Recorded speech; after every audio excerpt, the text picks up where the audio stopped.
గోదావరి మీద చర్చకు మేము సిద్ధం. మైక్ కట్ చేయొద్దు, కెమెరా తిప్పొద్దు, ఇది ఒక్కటే షరతు మాది, ఇంకేం లేదు.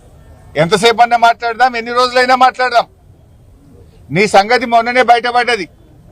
ఉత్తమ్ కుమార్ రెడ్డి గారు మీ జర్నలిస్టే సాక్ష్యం. ఆయన గారు దేవాదుల ప్రాజెక్టు మీద ఉత్తమ్ కుమార్ రెడ్డి గారు ఎక్స్ప్లెయిన్ చేస్తుంటే రేవంత్ రెడ్డి గారు ఆయన ఆపేసిండు. పాపం ఆయన పరిస్థితి దయనీయంగా అయిపోయింది ఉత్తమ్ కుమార్ రెడ్డిది.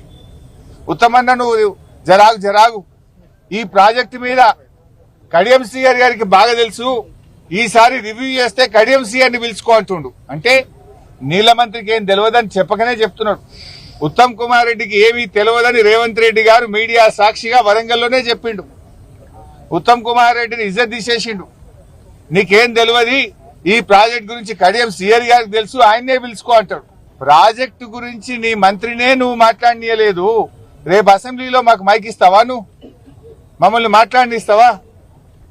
అందుకే నేను ఒకటే షరతు పెట్టినా, కెమెరా తిప్పొద్దు, మైక్ కట్ చేయొద్దు, మాట్లాడదాం. పట్టు ఎవరేం చేశారో మాట్లాడదాం. రాష్ట్ర ప్రజలు చూస్తారు, ప్రజలే న్యాయ నిర్ణేతలు. చర్చిద్దాం.